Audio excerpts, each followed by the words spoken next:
Hello students, good morning. मैं कमलेश वैष्णव sir आपका स्वागत करता हूं आज की इस क्लास में। हम यहां पर अभी तक आपके लिए बना चुके हैं 2 वीडियो जो कि आपके लिए बोर्ड 12th क्लास के लिए प्रादर्श प्रश्न पत्र सेट से। तो पार्ट 1 और पार्ट 2 आप जाकर के देख लीजिएगा। और आज हम बनाने जा रहे हैं आपके लिए पार्ट 3, जिसमें हम कोशिश करेंगे कि पूरे क्वेश्चंस अब इसमें हम लोग पढ़ लें। ठीक है। अभी तक आप हमारे चैनल को सब्सक्राइब नहीं किए हैं तो चैनल सब्सक्राइब कर लीजिए और अपने फ्रेंड सर्कल में भी इस वीडियो को शेयर कीजिए। अभी जो हम लोग वीडियो बना रहे हैं वो हिंदी मीडियम में बना रहे हैं, तो हिंदी मीडियम के बच्चों के लिए है। फिर हम इसमें इंग्लिश मीडियम के बच्चों के लिए भी बनाएंगे, सीजी बोर्ड के लिए। ओके। हमने अभी तक जो क्वेश्चन लिए थे वो 6 नंबर वाला था। अब हम क्वेश्चन बना रहे हैं इसमें पार्ट 3 में 8 नंबर के क्वेश्चंस, जिसमें खंड ब भी शामिल होगा। ठीक है। तो चलिए 11वां नंबर का क्वेश्चन है आपका प्रादर्श प्रश्न पत्र का कि एक्स और वाई दो पार्टनर हैं। इसमें आपको कहा गया है वसूली खाता बनाइए और साझेदारों का पूंजी खाता बनाइए। ठीक। तो वसूली खाता और साझेदार का पूंजी खाता एक साथ कैसे बनता है ये अभी तक आप लोगों ने पढ़ा होगा। इसका हम लोग ये रिविजन करते हैं। चलिए समझते हैं जो भी आपका डाउट्स है उसको। तो यहाँ पर सबसे पहले हम यहाँ पे ओपन कर लेंगे वसूली खाता और ये हो गया आपका पूंजी खाता। कितने पार्टनर है इसमें? 3। ये आपको देता है 8 नंबर। ठीक। साझेदारों का पूंजी खाता, पार्टनर्स कैपिटल अकाउंट, और ये हो गया आपका रियलाइजेशन अकाउंट, वसूली खाता, डेबिट साइड, क्रेडिट साइड। इसके पहले हमने 2 और वीडियो आपके लिए इसमें बनाए हैं, पार्ट 1 और पार्ट 2 के नाम से। उसको आप जरूर देखिएगा। इसमें है पार्टनर 2 है एक्स और वाई। तो हमने यहाँ पर 3 पार्टनर ले लिए थे, कोई बात नहीं, इसको हम शॉर्ट कर देते हैं इस प्रकार से एक्स और वाई। ये हो गया आपका पर्टिकुलर एक्स और वाई। चलिए अब यहाँ पे आपके पास क्वेश्चन कहता है कि आपको मालूम होना चाहिए कि जब वसूली खाता और साझेदार का पूंजी खाता बनाने के लिए कहेगा तो आपको बैलेंस शीट दिया रहता है, मतलब चिट्ठे दिए रहते हैं। तो चिट्ठा के दायित्व पक्ष में आपको पूंजी दिया है, तो पूंजी को आप सबसे पहले यहाँ लिखिए शेष लाया गया बाई बैलेंस बीडी। शेष लाया गया, एक्स का पूंजी है 10,000 और वाई का है 17,000। ठीक। इसके बाद दिया है क्रेडिटर्स, लेनदार। तो लेनदार को आपको यहाँ नहीं लिखना है, उसको बैलेंस शीट में लिखना होगा, चिट्ठे में। तो चिट्ठे में आप उसको लिखेंगे, यहाँ पर बनाने नहीं बोला है। अब एक्स का लोन लिखा है, मतलब एक्स का ऋण खाता, इसको भी आप कहां पर लिखेंगे? सीधा कैश अकाउंट में लिखेंगे, मतलब रोकड़ खाता के क्रेडिट साइड में। अब दिया है आपको मशीन स्कंध देनदार रोकड़, तो मशीन स्कंध और देनदार को आप यहां लिख देंगे वसूली खाता के विकलन में, पुष्ट मूल्य में। इसका नियम है जो मैं आपको बता चुका हूं पिछले क्वेश्चन में। तो मशीन खाता से, फिर भी और बता दूं जो नए बच्चे जुड़ रहे होंगे उनको, वसूली खाता जब भी बनाएंगे तो विकलन में लिखेंगे संपत्तियों के पुष्ट मूल्य को और समाकलन में लिखेंगे दायित्वों के पुष्ट मूल्य को। पुष्ट मूल्य मतलब जो चिट्ठा में मूल्य दिया है उसी मूल्य को बोलते हैं पुष्ट मूल्य, पुस्तक का मूल्य। तो अभी हमारे चिट्ठे में संपत्ति दी है तो उसको आप कहां लिख देंगे? विकलन साइड में। बिल्कुल ऐसे क्रॉस एंट्री मारना है कैंची छाप में। तो ये हो गया मशीन खाता से। तो मशीन खाते का अमाउंट दिया है आपको 9,000 रुपया। ये तो भैया सजाना ही पड़ेगा आपको पेपर में, आदत बना रहेगा आपका शुरू से, तो ठीक। तो मशीन खाता से। फिर दिया है आपको स्टॉक, स्कंद खाता से। स्टॉक का अमाउंट दिया है 10,000 रुपया।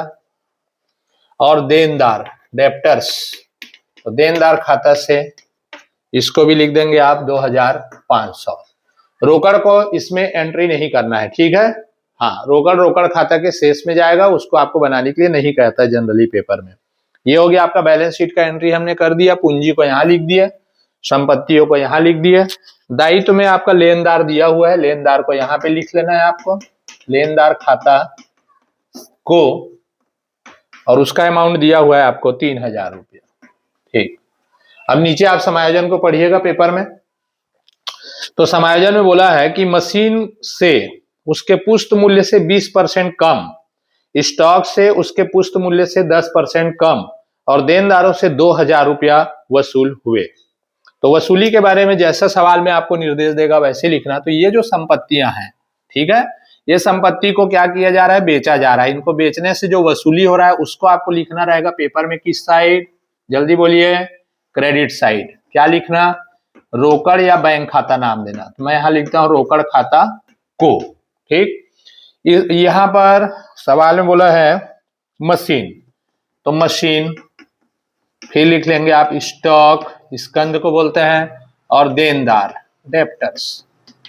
इन लोग कैसे वसूल हो रहे हैं बता रहा है, देखो पुष्ट मूल्य से 20% कम, मतलब इसका 20% कम आ रहा है, तो मतलब 80% वसूल हो रहा है, समझ लेना। ठीक है, तो आप 9000 का सीधा क्या निकाल देना, 80। कैसे 80 सर, 100 में से 20 कम वसूल हो रहा है, तो कितना बचा जी, 80। तो 9000 का 80% आप ऐसे निकाल लेना, 8 या 72 और 2 ठने 0, मतलब 7200 रुपया वसूल हुआ मशीन से। ठीक, उसके बाद बोला है स्टॉक, स्टॉक से 10% कम वसूल हुआ है, तो स्टॉक कितने का था, 10,000 का, तो 100 में 10% कम वसूल हुआ, कितना वसूल हुआ जरा सोचिए, 90%, मतलब 9000 रुपया। ये लो काट लो, तो 9000 रुपया आपका स्टॉक से वसूल हुआ, और देनदार से सीधा सीधा 2000 रुपया वसूल हुआ बोल दिया है, ये 2000 रुपया। अब इनको प्लस कर लीजिएगा, 9 और ये हो गया 7, 16, 17, 18, 18,200 रुपया आपका संपत्तियों से वसूली हुआ टोटल। उसके बाद बोला है लेनदारों को 10% कटौती पर भुगतान किया गया। ये तो लेनदार है, इसका भुगतान करने कहेगा, नहीं कहेगा तो भी आपको करना होगा, ध्यान रखना। तो इसका भुगतान किया जाता है वसूली खाते के डेबिट साइड में, वसूली खाता विकलन रोकड़ खाता से करके। तो यहां लिखेंगे रोकड़ खाता से, लेनदार कितने का दिया है जल्दी बोलिए, 3000 का। 3000 में 10% कटौती मिला है आपको, तो इसका 10% हो जाएगा 300, तो लेनदार को आप पेमेंट कर रहे हैं 2700 रुपया। ठीक, इसके बाद दिया है विघटन व्यय 500 रुपया हुए, तो विघटन व्यय का मतलब हो गया रियलाइजेशन एक्सपेंसेस, तो उसको यहां पर ही लिखेंगे रोकड़ खाता से, ब्रैकेट में बता देना, क्योंकि सबको रोकड़ रोकड़ लिखना है, तो कौन सा किसका मद है, तो ये लिख देना विघटन व्यय 500 रुपया। चलिए सवाल खत्म हो चुका है, अब इसको आप बंद कर देंगे और बैलेंस निकाल लेंगे। चलिए देखते हैं कैसे बंद करना है आपको। सबसे पहले टोटल बराबर लगा लेंगे, किधर का टोटल ज्यादा है देख लीजिए, किधर का ज्यादा दिख रहा है आपको, 10, 19, 20, 21, 22, 23 और 1 24, 24,700, इधर का इधरी का ज्यादा है। ठीक है, तो 10 और 9 19,000, 20, 21, 22, 23 और 1 24, 24,700 रुपया इधर का टोटल हो रहा है। ठीक, यहां पास भी लिख लेंगे 24,700। जो अंतर आया उसको यहां पर लिखेंगे साझेदारों के पूंजी खाता को, और इसको एक्स और वाई में उनके अनुपात में बांट देंगे। ठीक है, अगर उनका अनुपात नहीं दिया रहेगा तो आप बराबर बांटेंगे।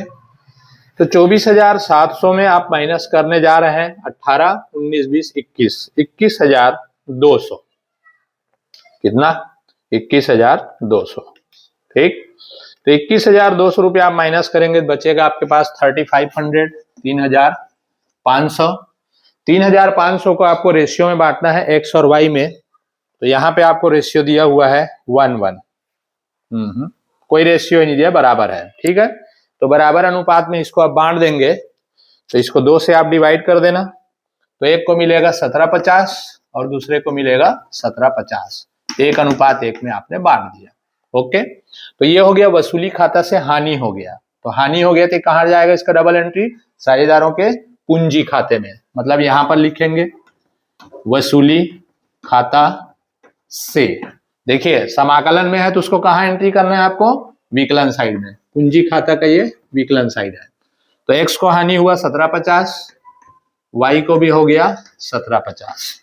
इसके बाद आप वसूली खाता के बाद पूंजी खाता बंद कर देंगे, कुछ नहीं है इस सवाल में, ये 10,000 था, और इसका है 17,000 और कोई अमाउंट नहीं दिया है। तो 10,000 रुपए में 1750 रुपया माइनस कर देंगे तो ये बच गया 8,250। उसी प्रकार 17,000 में 1750 माइनस कर देंगे तो ये बच गया आपका 15,250। इसको आप लिखेंगे रोकड़ खाता से या बैंक खाता से, शेष नहीं लिखना है इसको, ठीक है, क्योंकि अब फर्म बंद हो रहा है। तो यहां पर एक्स और वाई को फाइनल पेमेंट किया जाएगा इतना पैसा। तो ये 10,000 रुपया और ये हो गया आपका 17,000 टोटल बराबर। ठीक, ये आपको देता है सीधा सीधा 8 नंबर। ओके, एक बार और इसका प्रैक्टिस करते हैं हम लोग, जो अथवा में दिया है उसको। तो वसूली खाता और साझेदार का पूंजी खाता बनाने के लिए कहेगा तो आप कोशिश करना कि ऐसी बनाना एक साथ, ताकि आपके समय का बचत होगा। समय बचना चाहिए पेपर में, क्योंकि अकाउंट के लिए समय बहुत कम बचता है। चलिए, कितने पार्टनर है भाई इसमें? इसमें भी 2 ही पार्टनर हैं, ए और बी। ये हो गया पार्टनर्स कैपिटल अकाउंट। साझेदारों का पूंजी खाता। ये हो गया डेबिट, ये हो गया क्रेडिट, ए और बी, ए और बी। विवरण यहां पे लिखेंगे वसूली खाता। इसमें डेट डालने की जरूरत नहीं है, ठीक है। ये हो गया आपका विवरण पर्टिकुलर अमाउंट। चलिए, डेबिट क्रेडिट ये सब करना ही पड़ेगा आपको, फॉर्मेलिटी, तो नंबर आपका काट दिया जाएगा बेमतलब, ठीक है। अब देखते हैं सवाल का स्टोरी क्या है। ए और बी 2 पार्टनर है, दोनों पार्टनर इक्वल हैं, उनका बैलेंस शीट दिया है। अब बैलेंस शीट में आपको लिखा है, मैंने बोला कि आउटसाइड लायबिलिटी को यहाँ पे लिखना है, बाह्य दायित्व को जी। तो दायित्व पक्ष में दिया है लेनदार, तो लेनदार को आप यहाँ पे लिख देंगे, लेनदार खाता को अमाउंट दिया है आपको 2,700। उसके बाद सामान्य संचय दिया है और पूंजी दिया है, तो सामान्य संचय और पूंजी को कहाँ लिखना है आपको? पूंजी खाते के क्रेडिट में। सबसे पहले पूंजी को लिखो, शेष लाया गया, तो 12,000 रुपया पूंजी दिया हुआ है, ये 12,000 हो गया। उसके बाद दिया सामान्य संचय 3,000 है, जनरल रिजर्व सामान्य संचय बराबर के पार्टनर है, तो 1,500 इनको बांट देंगे, ठीक। उसके बाद और कुछ नहीं है इधर संपत्ति में बैंक में रोकड़ है, बैंक में रोकड़ को रोकड़ खाते में लिखना है, जो कि बनाने नहीं बोला है। बाकी सारे संपत्ति को यहाँ पर लिखते चले जाएंगे। देखो क्या क्या दिया, मैं यहाँ लिख भी रहा हूँ। रोकड़ खाता से, देनदार खाता से, तो देनदार दिया है 1,000। संयंत्र मतलब मशीन वगैरह, वो दिया है आपको 4,700। स्टॉक का अमाउंट दिया है 15,000 रुपया। अगर आपके पास क्वेश्चन भी नहीं है ना, तो आप समझ सकते हैं इसको, प्रादर्श सेट 1 का है, ये सब खरीद लेते हैं। और ये फर्नीचर, ठीक, फर्नीचर हो गया आपका 3,000 रुपया। इस प्रकार से आपने यहाँ पर छाप लिए। अब नीचे पढ़ेंगे कि संपत्तियों से कितना वसूली हुआ, दायित्वों को कितना भुगतान करना है, बस यही देता है और ज्यादा कुछ नहीं रहता है। जैसे कि भवन है, फर्नीचर है, स्टॉक है, देनदार है, संयंत्र है, इनसे सब वसूली होगा, तो ये संपत्तियां बिकने वाली हैं, तो बिकेंगे तो पैसा आएगा, तो आप लिखना इधर रोकड़ खाता को। अब संपत्तियों से कितना कितना वसूल हुआ यहाँ पर दिया है, भवन से वसूल हुआ 6,300। फर्नीचर से वसूल हुआ आपका 3,300। अगर आपको राइटिंग नहीं समझ आ रहा होगा तो मैं जो बोल रहा हूं उसको आप समझ के लिख सकते हैं। स्टॉक 13,800। देनदार है आपका 800। और संयंत्र से वसूल हो रहा है 4,800, ठीक। बस इतने को आप टोटल लगा लेंगे और टोटल लगा के कर देंगे आप बाहर। चलिए, मैं कैलकुलेटर से टोटल लगा देता हूँ, जल्दी हो जाएगा आपके लिए। 6,300 वसूल हुआ है भवन से, 3,300 रुपया वसूल हुआ है फर्नीचर से, 13,800 रुपया वसूल हुआ है आपका स्टॉक से, 800 रुपया कितने का था, देनदार बहुत कम आ रहा है, ठीक तो है, 800 रुपया देनदार से वसूल हो रहा है और 4,800 रुपया षड्यंत्र से। तो टोटल आ गया 29,000 रुपया वसूल हुए सारे संपत्तियों को बेचने से। ठीक, इसके बाद दिया है आपको लेनदारों का कुल भुगतान 2,600 रुपया किया गया। तो ये लेनदार का पेमेंट करना है क्रेडिटर्स का, तो यहां लिखना है इसको हमेशा रोकड़ खाता से, रोकड़ या बैंक लिख सकते हैं, जो भी लिखेंगे एक जैसा लिखना। मैं रोकड़ लिख रहा हूं, रोकड़ खाता से 26 रुपया बोला है, तो 26 रुपया हम यहाँ पर लेनदार को कर देंगे पेमेंट। कम या ज्यादा कोई आपको नहीं निकालना है यहाँ पे, ठीक है, जितना बोला है उतना ही एंट्री मारना है। और वसूली व्यय हुआ है उसको भी यहाँ पर लिखेंगे रोकड़ खाता से। वसूली व्यय, विघटन व्यय, रोकीकरण व्यय, सबका एक ही नाम है, 500 रुपया। सवाल आपका हो गया खत्म। ठीक, अब इसका फिर बैलेंस निकाल देंगे और बैलेंस निकाल के आप लाभ हानि को साझेदारों में बांट देंगे। तो देखिए इधर का ही टोटल ज्यादा हो रहा है, जोड़ देते हैं 4,000 और एक 5,000, 5 और ये हो गया आपका 20, 20 और 6 26, 26,700, तो ये होगा 29,700, 29, 30, 31, 31,700, 31 और एक 32, 32,800 हो रहा होगा, 32,800। ठीक है, फिर भी मैं और एक बार चेक कर देता हूं, 2 मिनट लगेगा। 6,000, 3,000 और 2,600 और ये हो गया आपका 500। ठीक, 32,800 राइट है। 32,800 में यहाँ पर माइनस कर देंगे हम लोग 29, 30, 31, 31,700 रुपया, 31,700 घटा देंगे इसमें जी, 32,800 में 31,700 रुपया माइनस कर देंगे, मात्र बचा आपके पास 1,100 रुपया बैलेंस। ये जाएगा पार्टनर्स कैपिटल अकाउंट में, साझेदारों के पूंजी खाता में। पूंजी खाता को लिखना, ए और बी में बांट देंगे। यहां पर भी बराबर के पार्टनर है, इसको 2 से डिवाइड कर देंगे। 2 से डिवाइड कर दिए तो 550 रुपया एक को मिला, 550 रुपया दूसरे को मिला, 1:1 में। ओके, 32,800 रुपया टोटल। इसका डबल एंट्री तुरंत कर दीजिए, कहां हो जाएगा देखिए, डेबिट साइड में, वसूली खाता से टू रियलाइजेशन अकाउंट 550 रुपया, 550 रुपया, इनको हो गया लॉस, लॉस कट जाएगा इनके कैपिटल अमाउंट से। तो इसका टोटल हो रहा है 12 और एक 13, 13,500। इसका भी हो रहा है 13,500। 13,500 में 550 घटा देंगे तो क्या बचेगा आपको देख सकते हैं, 12,950 रुपया। ठीक है, तो इक्वली यहां पर माइनस हो रहा है, 13,500 में माइनस कर देंगे 550 तो बचेगा 12,950 रुपया। इधर भी बचेगा 12,950 और इसको लिख देंगे टू कैश अकाउंट, रोकड़ खाता से, और ये सवाल आपका हो गया खत्म, ये शेष। तो ये देता है आपको 8 नंबर, क्या 8 नंबर। ठीक, तो वसूली खाता और साझेदारों का पूंजी खाता का मैंने आपको 2 क्वेश्चन हल करके बताया, प्रैक्टिस कीजिएगा। 2 बार 3 बार आप एक बार वीडियो अच्छे से देख लीजिए, फिर आप खुद प्रैक्टिस कर सकते हैं अपने बुक से कोई भी क्वेश्चन को, तो आपके लिए बेनिफिशियल होगा। ठीक है, मैं इसको रफ कर रहा हूं।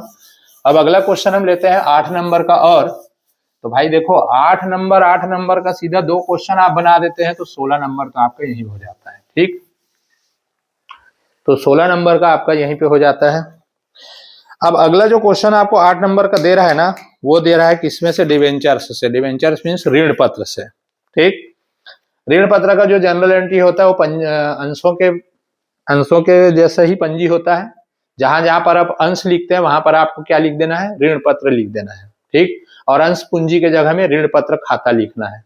तो जो पंजी आपने अगर मान लो अंश का याद किए होंगे तो उनके लिए इजी है, शेयर वाला जनरल एंट्री आप यहाँ पे करते चले जाएंगे। क्वेश्चन का स्टोरी देखिए, समता लिमिटेड ने 100 रुपये वाले 1,008% ऋण पत्र निर्गमित किए। यहां पर मैं शॉर्ट में लिख दूं 1,000,8% ऋण पत्र है। ये परसेंट जो है ऋण पत्र के साथ लिखा रहता है, इसके ब्याज की दर है, इसको सिर्फ लिखना बस है, आपको 8% निकालने के लिए नहीं बैठ जाना है। ठीक है, ये ऋण पत्र का नाम है, परसेंट लगा है उसका ब्याज का दर है वो, तो उसको आपको कुछ नहीं करना है 8% को। इसका अंकित मूल्य दिया है 100 रुपया।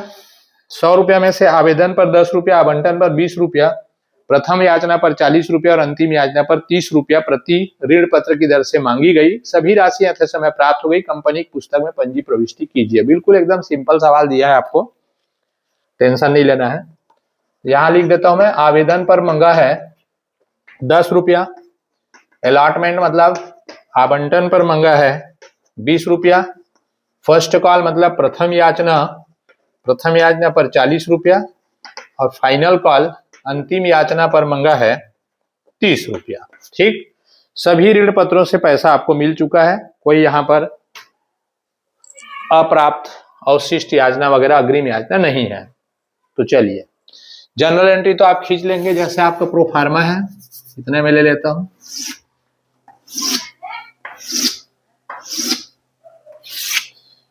पंजी प्रविष्टियां, हेलो, ये हो गया आपका डेट का कॉलम, तिथि, पर्टिकुलर, अमाउंट, खाता पृष्ठांक, विकलन राशि और ये हो गया आपका समाकलन राशि। ठीक है, तो चलिए आपको याद हो गया होगा जनरल एंट्री। बोलिए, आवेदन की राशि प्राप्त होगा तो क्या एंट्री करेंगे आप? ठीक बोल रहे हो। आवेदन की राशि प्राप्त होगा तो आप पंजी करेंगे बैंक खाता विकलन, ठीक, और 8% ऋण पत्र आवेदन खाता से। तो यहां पर आप लिखिए, और याद नहीं है तो याद करना चालू कर दीजिए मेरे साथ साथ। बैंक खाता विकलन आवेदन की राशि प्राप्त होगा तो, और 8% ऋण पत्र आवेदन खाता से, आवेदन खाता से। ठीक, ओके। ऋण पत्र की संख्या देखिए कितना दिया है, 1000 गुणित आवेदन का रेट क्या है 10 रुपया। तो यहां पर अमाउंट आ रहा है आपका 10,000 रुपया। ठीक, तो यहां लिखेंगे 10,000, 10,000। नरेशन में आप बताएंगे, कंप्लीट अगर लिखना है तो 8% कॉमा 10,000, 1,000 कॉमा 8% ऋण पत्र 10 रुपया प्रति आवेदन राशि प्राप्त, आवेदन राशि प्राप्त। देखो, खाली आवेदन राशि प्राप्त भी लिख सकते हो, लेकिन क्या होगा कि जो चेक करने वाला है ना, उसको यहाँ बताना पड़ता है कि 1,000 ऋण पत्र था सर जी, और 10 रुपया एक ऋण पत्र पर हमने आवेदन का मांगे हैं। तो ये दोनों का मल्टीप्लाई किए हैं, गुणा किए हैं, तो कितना आया है 10,000।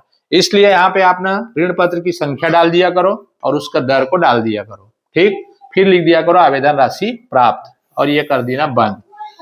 सेकेंड में आपको दिखाने की जरूरत नहीं है, जब फर्स्ट में आप दिखा दिए तो। अब सेकेंड एंट्री इसका क्या करेंगे, ट्रांसफर का। याद नहीं है तो चलो याद करो मेरे साथ। 8% ऋण पत्र आवेदन खाता को विकलन करना, 8% ऋण पत्र आवेदन खाता, इसको क्या कर देना बेटा, विकलन। और ऋण 8% नीचे भी लगाना, 8% ऋण पत्र खाता से।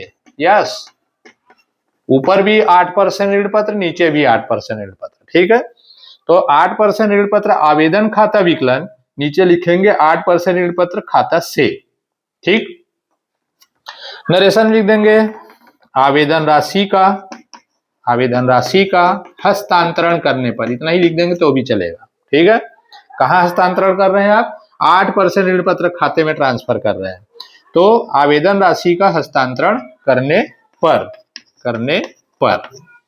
यही अमाउंट डालेंगे आप 10,000, और यहां पास भी लिखेंगे 10,000। ये हो गया बंद। अब तीसरा एंट्री करेंगे आप आवंटन की राशि का। तो आवंटन में क्या मांगा गया है, एक अंश के पीछे 20 रुपया। तो आवंटन का पंजी बोलिए, याद है आप लोगों को? हाँ बोलिए। 8%, सही बोल रहे हो, 8% ऋण पत्र आवंटन खाता विकलन, क्या, आवंटन खाता विकलन। 8% डिवेंचर्स अलॉटमेंट अकाउंट डेबिट, और 8% ऋण पत्र खाता से। ठीक, नरेशन में दिखा देंगे 1,000 कॉमा 8% ऋण पत्र 20 रुपया प्रति ऋण पत्र प्रति आवंटन राशि प्राप्य, आवंटन राशि प्राप्य। ये प्राप्य इसलिए लिख रहे हो क्योंकि अभी मिला नहीं है, ड्यू है। ठीक है, या मांग करने पर। चलिए, इसका अमाउंट आ जाएगा 1,000 गुणित कर देंगे 20, तो कितना हो जाएगा जल्दी बोलिए, 20,000, ये 20,000। तो ये हो गया आवंटन का राशि प्राप्य होने का। इसके बाद अगला एंट्री करेंगे इसके प्राप्त का। अब प्रथम और अंतिम का 40 और 30 बचेगा लास्ट में।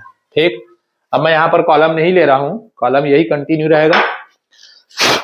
अब प्राप्त होने का एंट्री कर देंगे चौथा। तो प्राप्त वाला हमेशा एंट्री करोगे तो बैंक खाता करना विकलन, क्योंकि पैसा आता है, पैसा आएगा आवंटन का कंपनी में, तो बैंक खाता विकलन 8% ऋण पत्र आवंटन खाता से, आवंटन खाता से करिए। तो यहाँ पे आपने कितना मांग किए थे 20,000, तो पूरा पूरा 20,000 आपको दिखाएंगे यहाँ पे डेबिट में भी और क्रेडिट में भी। ठीक, और नरेशन लिख देंगे आवंटन राशि, आवंटन राशि प्राप्त होने पर, प्राप्त होने पर, मतलब अलॉटमेंट मनी क्या हो गया यहाँ पे, रिसीव्ड हो गया। ठीक, अब पांचवा एंट्री करेंगे प्रथम याचना का। तो फिर लिखेंगे 8% ऋण पत्र प्रथम याचना खाता विकलन, लंबा लिखना पड़ता है भाई, और 8% ऋण पत्र खाता से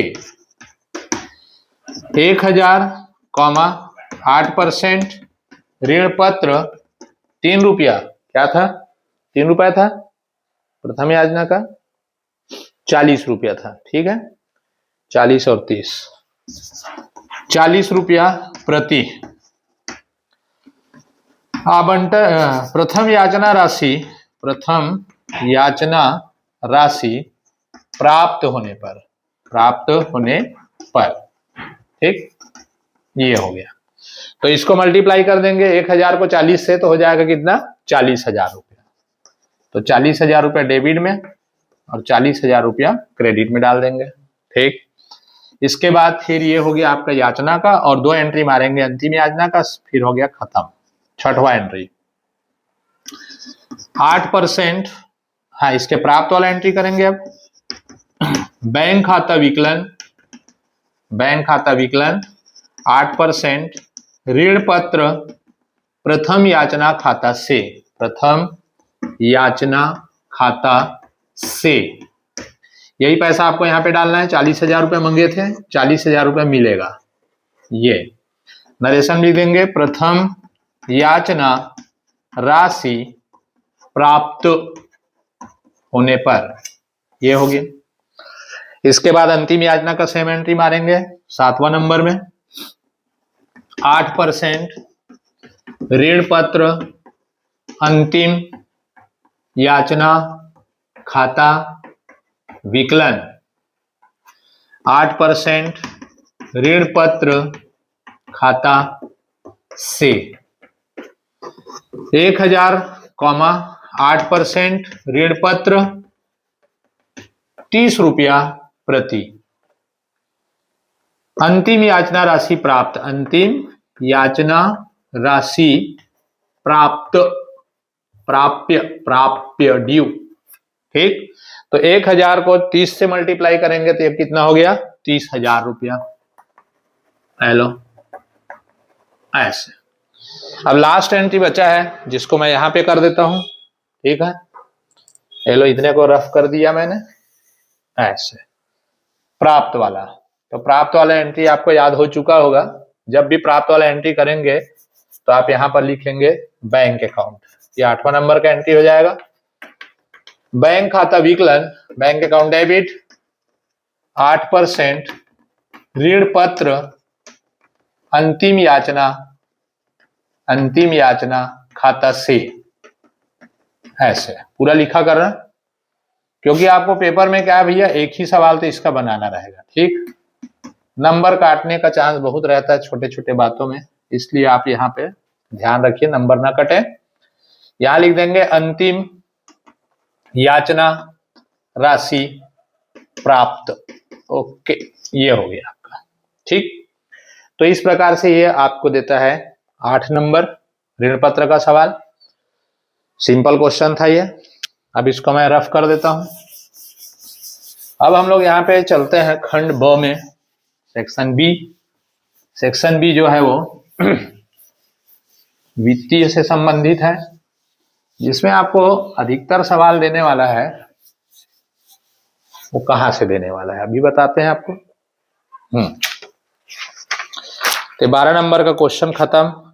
अच्छा, एक और दिया है इसमें अथवा में, इसमें भी सब वही है, आवंटन पर, प्रथम याचना पर, अंतिम याचना पर, इसको आप प्रैक्टिस कर लेंगे। ठीक है, सिंपल क्वेश्चन है, सेम क्वेश्चन बनेगा इसका और वाला भी। अब लेते हैं खंड ब का वित्तीय विवरण का विश्लेषण। ठीक, तो इसमें दो आपको ऑब्जेक्टिव प्रश्न पूछे जा रहे हैं एक एक नंबर का, जिसमें है कंपनी का आर्थिक चिट्ठा किस अधिनियम के द्वारा बनाया जाता है। तो बहुत फेमस है कि कंपनी का चिट्ठा जो है भारतीय कंपनी अधिनियम 1956, ठीक है, 1956 के अधीन बनाया जाता है। वह संपत्ति जिसे रोकड़ में तुरंत परिवर्तित किया जा सकता है, वेरी सिंपल, वह संपत्ति जिसको रोकड़ में आप तुरंत परिवर्तित कर सकते हैं उसको बोलते हैं चालू संपत्ति, करेंट एसेट्स। ठीक, दो क्वेश्चन ये हो गया। अब तीसरा क्वेश्चन है कि निम्न सूचनाओं से तरल अनुपात ज्ञात कीजिए।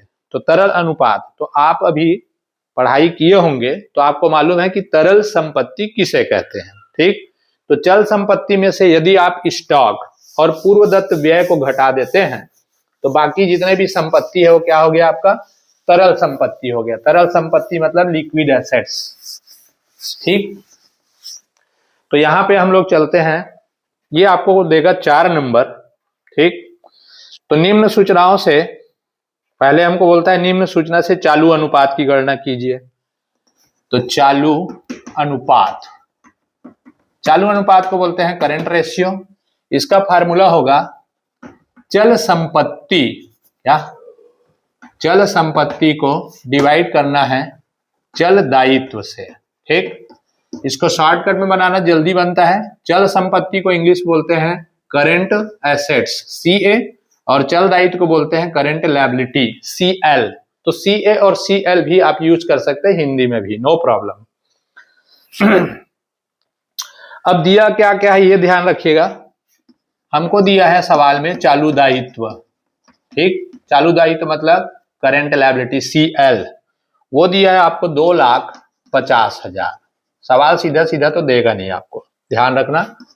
फिर दिया है स्टॉक, स्टॉक का अमाउंट दिया है आपको 60,000, और दिया है कार्यशील पूंजी, कार्यशील पूंजी, कार्यशील पूंजी का मतलब हो गया WC, वर्किंग कैपिटल, ये दिया है आपको 1,50,000। चलिए ये देखिए, ऐसे सवाल आपको पूछ रहे हैं, ये अगर समझ आएगा ना तो बहुत जल्दी बनता है। ठीक है, अब हमारा उद्देश्य है क्या, चालू अनुपात निकालना। तो चल संपत्ति बटे चल दायित्व। तो सर इसमें दिया क्या है और क्या नहीं दिया है पहले देखिए। चल संपत्ति तो आपको दे दिया है, सॉरी चल दायित्व तो आपको दे दिया है, चल संपत्ति निकालना है आपको। ठीक, अब चल संपत्ति कैसे निकलेगा बताइए। तो कार्यशील पूंजी, कार्यशील पूंजी हेल्प करेगा आपका। तो कार्यशील पूंजी से ही आप क्या निकाल सकते हैं, चल संपत्ति निकाल सकते हैं। तो देखिए कार्यशील पूंजी का जो मेन फार्मूला है वो है आपका चल संपत्ति में से चल दायित्व को क्या कर देना भैया, माइनस। ठीक, तो कार्यशील पूंजी आपका 1,50,000 है, चल संपत्ति नहीं मालूम, करंट एसेट्स को बोलते हैं, और चल दायित्व, चल दायित्व आपको दिया हुआ है सवाल में 2,50,000। मैं आपको ज्यादा फार्मूला याद करने नहीं बोल रहा हूँ, एक ही फार्मूला याद कीजिए और गणित का नियम लगा दीजिए, इसको कर दीजिए ट्रांसफर CA। कुछ बच्चे बोलते हैं सर इधर आएगा तो माइनस हो जाएगा, बिल्कुल माइनस हो जाएगा बेटा, ये अपने माइनस में ही है, गणित का ही नियम बना रहा है कॉमर्स में। चलिए अब ये प्लस है तो इधर जाके क्या हो जाएगा, माइनस हो जाएगा, 1,50,000। तो माइनस CA बराबर, ये माइनस माइनस दोनों क्या हो जाएंगे, जुड़ जाएंगे, लेकिन चिन्ह काहे का रहेगा, माइनस का। तो ये 2 और 1 3 और 1 4 लाख। ओके ठीक है, अब ये कट गया माइनस माइनस, तो CA क्या निकल गया आपका, 4 लाख।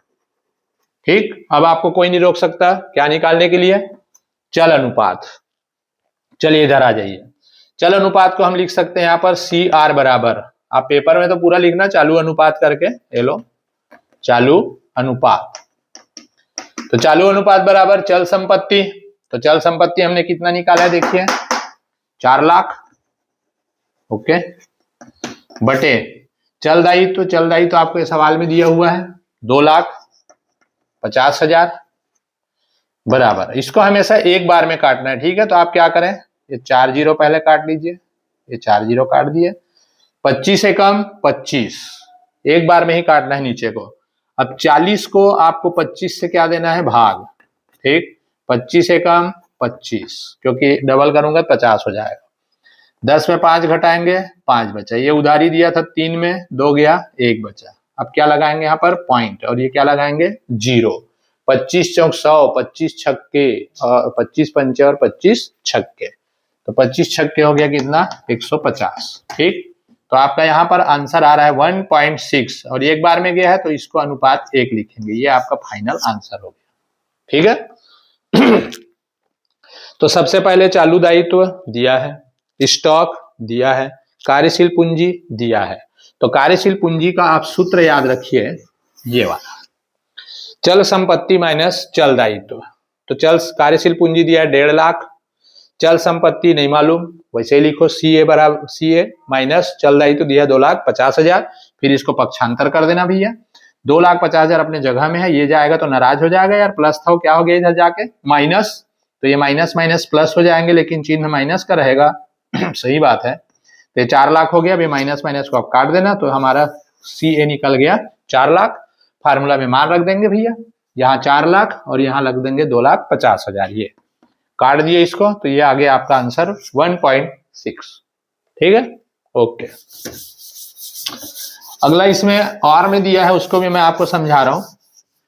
अब और में क्या दिया है मैं देख के बताता हूं आपको, लिक्विड, ठीक, लिक्विड मतलब तरल। तो इसमें दिया निम्न सूचनाओं से तरल अनुपात ज्ञात कीजिए। चलिए आप एक ही पिक्चर में दोनों सीख गए। तरल अनुपात, तरल अनुपात को अंग्रेजी में कहते हैं लिक्विड रेशियो, LR। इसका फार्मूला होगा तरल संपत्ति, तरल संपत्ति याद करो जल्दी, तरल संपत्ति, क्या बोला, तरल संपत्ति बटे चल दायित्व, चल दायित्व मतलब liquid assets upon current liability, ठीक। तो liquid assets upon current liability. अब सवाल में दिया क्या है ये मायने रखता है। सवाल में देखो मस्त घुमाया है आपको, चल अनुपात, चल अनुपात का सीधा आंसर ही दे दिया है 2.5:1, ठीक। स्टॉक दिया है, स्टॉक, स्टॉक का अमाउंट दिया है 1,20,000, ओके। और दिया है चल दायित्व, चल दायित्व, चल दायित्व दिया है 1,60,000। बहुत इजी है, ध्यान से समझिएगा, बस इतना ही दिया है। चलिए इसको रख देते हैं। अब यहां पर चल अनुपात क्यों दिया है, दिमाग से पूछना अपना, ठीक है। तो चल अनुपात दिया है, तो चल अनुपात का पहले सूत्र लगाते हैं। चल अनुपात बराबर, अंग्रेजी में लिख दूं चल जाएगा, चल संपत्ति को बोलते हैं करंट एसेट्स और ये करंट लायबिलिटी, ठीक है, CA/CL। चल संपत्ति और ये हो गया आपका क्या चीज, चल दायित्व। चल संपत्ति दिया है क्या कहीं पे, नहीं दिया है ना, ठीक है। चल दायित्व दिया है, मान रख देते हैं। तो चल अनुपात का आंसर दिया है 2.5 और अनुपात 1 है तो उसको आप बटे में ऐसे लिख सकते हैं, ठीक है। अनुपात को हम भिन्न में भी लिखते हैं, कोई दिक्कत नहीं।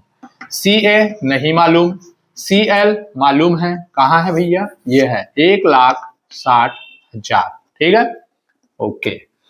अब इसके साथ इसका क्रॉस मल्टीप्लाई कर दो, तिर्यक गुणा, तो CA कम CA बराबर, इसके साथ इसका गुणा कर दीजिए सर जी, 1,60,000 गुणित 2.5। अब 0.5 से डर लगता है सर, तो इसको भैया 25 मान लो पहले, ठीक है। आइए इधर आइए, 25 मान लेते हैं, इसको कोंटे में लाके इसको गुणा कर देते हैं। चलिए 0 0 0 0 केठन 0 है, 1 2 3 4 हो गया, 25 चौक 100, 25 पंचे 125 और 25 छक्के 150, 150 का 0 हासिल आई बचा 15, 25 एकम 25, 25 में 15 जोड़ दीजिए, 5 5 10 का शून्य हासिल आई 1 2 और 1 3 और 1 4। तो ये आ गया आपका कितना, इकाई दाई सैकड़ा हजार 10,000 लाख 10 लाख। अब यहाँ पर देखिए ये पॉइंट था ना, याद है पॉइंट था, तो आप भी एक अंक के बाद क्या लगा देंगे, पॉइंट। तो यहाँ पर इसका वैल्यू कितना हो गया जरा देखिए, ये लो कितना हो गया 4 लाख। तो इसको हमने मल्टीप्लाई किया तो ये आ गया कितना 4 लाख रुपए। ठीक है, अब आप निकाल लेंगे चल संपत्ति निकल गया 4 लाख। अब तरल संपत्ति कैसे निकलेगा सर, तो ध्यान दीजिए तरल संपत्ति, तरल संपत्ति को बोलते हैं शॉर्टकट में लिक्विड एसेट्स LA। तो चल संपत्ति में स्टॉक को क्या कर देना भाई माइनस, याद करिए इसको। ठीक है, जैसे ही हम चल संपत्ति में स्टॉक को घटा देते हैं तो निकल जाता है तरल संपत्ति। नहीं है तो याद कर लो भाई, याद करो अब भी। तो करंट एसेट्स हमने निकाला है 4 लाख, ये 4 लाख जब जागे तब सवेरा। और स्टॉक हमको इसीलिए दिया था 1,20,000। ठीक, तो 4 लाख में 1,20,000 घटा दीजिए, 4 लाख में गया तो बचा 3 लाख, 3 लाख में 20,000 गया तो बचा 2,80,000। ये आ गया आपका चल संपत्ति। अब आपको कौन रोक सकता है आंसर निकालने के लिए, बताइए। ठीक है, तो तरल अनुपात ही पूछा है, तो तरल अनुपात बराबर शॉर्टकट में लिख रहा हूं मैं लिक्विड एसेट्स तरल संपत्ति और करंट लायबिलिटी चल दायित्व। तो लिक्विड एसेट्स आपने कितना निकाला है, देखिए 2,80,000 तरल संपत्ति हो गया। और चल दायित्व तो आपको दिया है सवाल में ऑलरेडी 1,60,000। कितना जीरो कटता है काट लो भाई आराम से, ये लो 4 जीरो कट गया। अब 28 कोंटे में जाओ, 28 बटे करो 16, 16 एकम 16, हासिल आई क्या बचा 8 में 6 गया 2 और ये 1। फिर यहाँ क्या लगाएंगे पॉइंट, यहां लगाएंगे कितना 0। ठीक, अब इसको भाग दे देना 16 पंचे 16 छक्के 16 सत्ते, ऐसे चलने देना। कहां तक जा सकते हो देखना, 16 सत्ते करके देख लो, 7 छक्के 42 का 2, हासिल आई 4, 7 एकम 7, 8 9 10 11। ठीक, तो ये आ गया सत्ते में 112। और पीछे पढ़ना है तो चलते रहो, 10 में 2 गया 8 बचा, ये उधारी दिया था। अब यहां पर 0 लगाओगे 16 पंचे 80, तो आंसर आएगा आपका 1.75 × 1 आंसर। ठीक है, तो 28 बटे 16 करेंगे तो उसका भागफल कितना आएगा 1.75 अनुपात 1। 1 कहां से आता है सर, ये 16 एकम 16 एक बार में ही काटना होता है। ठीक, तो इस प्रकार से आपने निकाला इसमें चल संपत्ति तरल संपत्ति और लास्ट में निकाले आपने तरल अनुपात। ठीक है, ओके। अब हम अगला क्वेश्चन इसमें बनाने वाले हैं, फिर ये आपका पूरा सेट, एक सेट आपका कंप्लीट हो जाएगा। ठीक है, इसके बाद फिर इंग्लिश मीडियम वालों के लिए हम बना देंगे एक सेट, उनके लिए भी कंप्लीट हो जाएगा। तो कोई इंग्लिश मीडियम वाले दोस्त होंगे उनको भी आप बता सकते हैं, फिर आपका सेट आने वाला है करके। चलिए, अब यहां पर आपके पास एक क्वेश्चन पूछ रहा है 4 नंबर का थ्योरी में, उसको आप याद कर लेना अपने बुक गाइड साइड से। कोष प्रवाह विवरण और रोकड़ प्रवाह विवरण में अंतर बताइए। तो कोष प्रवाह विवरण और रोकड़ प्रवाह विवरण में आपको अंतर याद कर लेना है थ्योरी में। फिर आता है अथवा में रोकड़ बहाव विवरण और रोकड़ बजट में अंतर लिखिए। ठीक, उसके बाद आता है अब रोकड़ प्रवाह का क्वेश्चन, बहुत मजेदार टॉपिक है ये रोकड़। तो इसको हम लोग बोलते हैं संचालन क्रिया से रोकड़ प्रवाह विवरण। ये कैसे बनता है सर जी, तो इसको क्या है ऐसे 2 लाइन खींच लेना बाबा। ठीक, और यहां पे विवरण राशि, अभी मैं थ्योरी बताने के लिए नहीं चालू किया हूं, ठीक है, इसलिए यहां पर अभी नहीं जाऊंगा। फिर भी बता दूं, प्राचल से प्राप्त रोकड़ प्रवाह विवरण का मतलब होता है कि कंपनी में 2 साल के संपत्ति और दायित्वों का डिफरेंस देखा जाता है कि कितना रोकड़ आया या कितना रोकड़ गया। ठीक है, तो रोकड़ का आना और जाना को ही बोलते हैं प्रवाह मतलब फ्लो। ठीक है, इसीलिए इसको कैश फ्लो इसको बोला जाता है। तो रोकड़ का आना अंतर्वाह कहलाएगा और रोकड़ का जाना बहिर्वाह कहलाता है। ठीक है, तो यहां पर आप क्या करना, सबसे पहले लाभ हानि दिया रहेगा, तो 2 साल का आपको क्या दिया रहेगा इंफॉर्मेशन दिया रहेगा। जैसे मेरे पास अभी इंफॉर्मेशन है 2019 और 2020 का। ठीक, कुछ इस प्रकार से आपको दिख रहा है, देखो ये ये 2019 और ये 2020 का डिफरेंस दिख रहा है, तो इसको मैं डिफरेंस को ही लूंगा यहाँ पे, इनका कमी वृद्धि को ध्यान देना है। ठीक है, तो करंट ईयर में आपका बढ़ रहा है कि घट रहा है वैल्यू, ये देखना रहेगा। कैसे? चलिए ऐसे, सबसे पहले हम लेते हैं प्रॉफिट को। तो चालू वर्ष का यहां लिखना, चालू वर्ष का लाभ, आप पढ़े होंगे तो आपको जल्दी याद आ जाएगा। चालू वर्ष का लाभ, चालू वर्ष का लाभ दिया है यहाँ पे करंट ईयर में 90,000, उसमें माइनस कर देंगे गत वर्ष का लाभ। मैं बता दिया ना, चालू वर्ष यहाँ पर जैसे दिया 2020, तो इसका गत वर्ष क्या हो गया, जल्दी बोलिए, 2019। ठीक तो गत वर्ष का लाभ आपको दिया है 80,000। चलिए 90,000 में 80,000 घटा दिए तो कितना हो गया, 10,000 की वृद्धि हो गया, वृद्धि। ठीक, अब इस क्वेश्चन में आपको खाली ना क्या दिया है, चल संपत्ति और चल दायित्व दिए हुए हैं। अब चल संपत्ति और चल दायित्व का आपको सूची याद कर लेना है कि चल संपत्ति में क्या क्या आते हैं। मैं एक बार आपको ओरली बता दूं, चल संपत्ति में आएगा रोकड़, बैंक में रोकड़, स्टॉक, देनदार, प्राप्य विपत्र, ठीक, और पूर्वदत्त व्यय और उपार्जित आय, ये सब क्या है आपके चल संपत्तियां हैं। और चल दायित्व में आ जाएंगे आपके लेनदार, बैंक अधिविकर्ष, देय विपत्र जिसको देय बिल भी बोलते हैं, अदत्त व्यय और अनुपार्जित आय, बैंक अधिविकर्ष और अल्पकालीन कोई ऋण लिए हैं, वो सब आपके क्या आ जाएंगे, चल दायित्व में आएंगे। तो यहाँ पे हमने यहाँ डायलॉग याद रखिएगा, क्या जोड़ना है आपको, जोड़िए। जोड़िए में आप याद रखना, चल संपत्ति में अगर कमी होगा चालू वर्ष में, ठीक है, तो चल संपत्ति में कमी होगा तो उसको जोड़ना। और उसी प्रकार चल दायित्व में अगर वृद्धि हो रहा है, मतलब चल दायित्व बढ़ रहा है आपका चालू वर्ष में पिछले साल की अपेक्षा, तो चल दायित्व में वृद्धि, इसको करना जोड़िया। ठीक है, तो जोड़िए में लिखो चल संपत्ति में कमी ऑब्लिक चल दायित्व में वृद्धि। कुछ लाइन छोड़ लेना सवाल के लिए, फिर घट आइए लिखना, घट आइए लैस करना, इसके जस्ट उल्टा। चल संपत्ति में वृद्धि ऑब्लिक चल दायित्व में कमी। ए, तो चल संपत्ति में कमी होगा तो उसको जोड़ेंगे, और चल संपत्ति में अगर वृद्धि होगा तो उसको घटाएंगे। इसी प्रकार चल दायित्व में वृद्धि होगा तो जोड़ेंगे, और चल दायित्व में अगर कमी होगा तो उसको घटाएंगे। ठीक, तो सबसे पहले हम यहां पे लेते हैं, इसको मैं थोड़ा ऊपर लेता हूं, ये तो नीचे आपको दिखेगा नहीं। ठीक है, जोड़िए।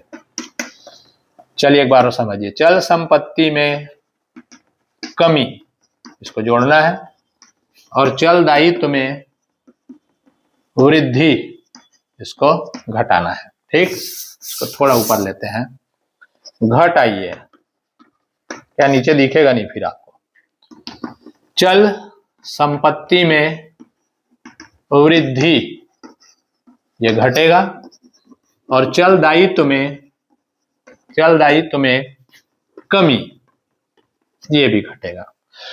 कहने का मतलब है कि चल संपत्ति में अगर कमी हो रहा है तो आपको लॉस ही हो रहा है, चल दायित्व में वृद्धि हो रहा है वो भी आपका लॉस है। तो लॉस मतलब हानि, हानि को क्या करना है, लाभ में जोड़ना है, और जो लाभ होगा, फायदा होगा, उसको क्या करना है, घटाना है। तो इससे हमारा पता चलेगा संचालन क्रिया से रोकड़ कितना आया और गया। जैसे स्टॉक, स्टॉक क्या होता है, जल्दी बोलिए, क्या होता है, स्टॉक होता है चल संपत्ति। चल संपत्ति में क्या हो रहा है चालू वर्ष में, चल संपत्ति आपका पिछले साल था 60,000 का, इस साल हो रहा है 50,000, मतलब हो रहा है इस साल कमी 10,000 का। तो चल संपत्ति में कमी हो रहा है तो यहां लिखेंगे स्टॉक, दिख रहा है चल संपत्ति में कमी, स्टॉक। मैं बता दूं आपको, पिछले साल था 60,000 का, इस साल था आपका 50,000 का, यहाँ लिख के भी बता देता हूं, तो आप खुद देख लीजिए इस साल क्या हो गया आपका 10,000 की कमी, यहां लिख लेना 10,000 का। चलिए देनदार, देनदार क्या होता है, जल्दी याद कीजिए, याद नहीं है, याद कीजिए, देनदार क्या होता है, डेप्टर्स चल संपत्ति होता है। तो चल संपत्ति यहां पर आपका पिछले साल था 25,000, इस साल हो गया 23,000, कमी हो रहा है, यहीं पर आएगा आपका देनदार। पिछले साल था देनदार 25,000 का, और इस साल हो गया देनदार 23,000 का, तो कितने का कमी हो गया देखिए, 2,000 का। फिर आता है लेनदार। लेनदार क्या है? क्रेडिटर्स। ये होता है चल दायित्व। अब चल दायित्व में क्या हो रहा है? यहाँ पे कमी हो रहा है, तो चल दायित्व में कमी यहाँ पर लिखे हैं, तो यहाँ आ जाएंगे लेनदार। तो आपके संपत्ति दायित्व में कमी वृद्धि के अनुसार आपको यहाँ पर नाचना है, कभी जोड़ने में जाएगा तो कभी घटने में जाएगा, कमी वृद्धि के कारण। आप ये मत याद रखिएगा कि स्टॉक हमेशा ऊपर जाएगा नीचे आएगा ही नहीं, ठीक है। कमी वृद्धि से आप नीचे ऊपर करते जाएंगे, जो लिखा है ना डायलॉग, इसको याद रखिएगा।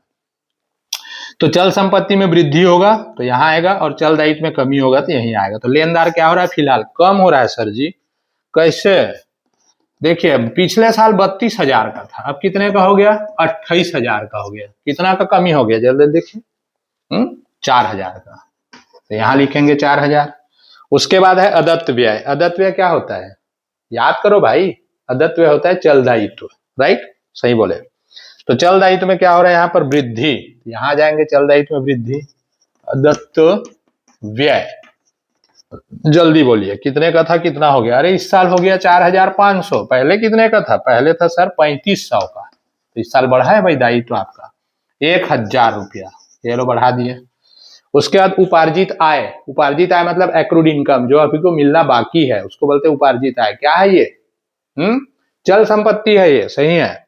तो चल संपत्ति में क्या हो रहा है? यहाँ पर वृद्धि, यहां आ जाएगा, ये लिखा है चल संपत्ति में वृद्धि। तो उपार्जित आय। बीच में वीडियो ना देखें, लास्ट में वीडियो ना देखें, शुरू से आप वीडियो देखिए, ठीक है, तो ही आपको समझ आता है।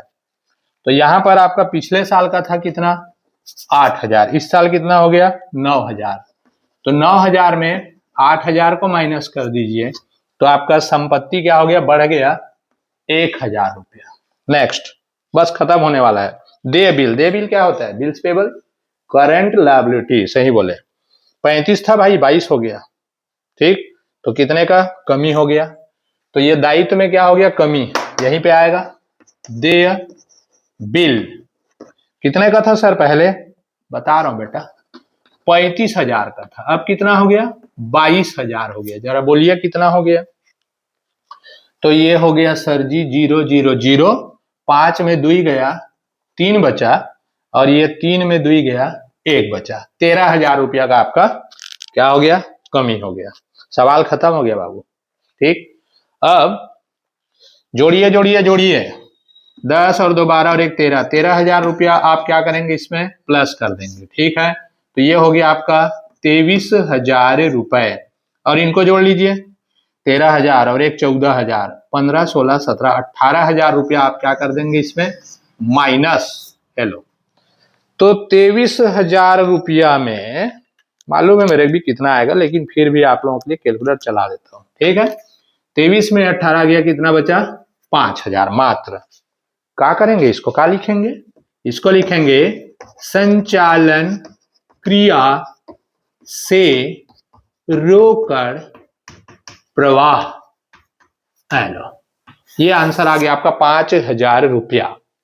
तो ये सवाल आपका 100% तो नहीं, 90% 99% पूछते आ रहा है, ठीक है। तो यहां पर चालू वर्ष के लाभ में से गत वर्ष के लाभ को पहले घटा देना भैया, तो आ गया वृद्धि 10,000 का। अब ये डायलॉग याद रखिए, जल्दी बता दें। चल संपत्ति में कमी और चल दायित्व में वृद्धि को आपको क्या करना है? जोड़ना है, और चल संपत्ति में वृद्धि और चल दायित्व में कमी को घटाना है। अब ये सवाल आपको बताएगा कि चल संपत्ति में चालू वर्ष में कम हो रहा है कि घट रहा है। आपको चालू वर्ष से कंपेयर करना है, किसको? गत वर्ष को, ठीक है। तो समझ आ रहा होगा, बना के जरूर देखिएगा, तब और मजा आएगा। चलिए एक बार और बनाते हैं यही सवाल को।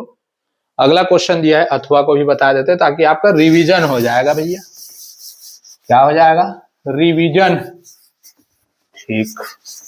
तो revision is the best policy of division है मेरा, है ना। अगर आपको डिवीजन लाना है तो आप पहले क्या कीजिए? रिवीजन कीजिए सवाल का।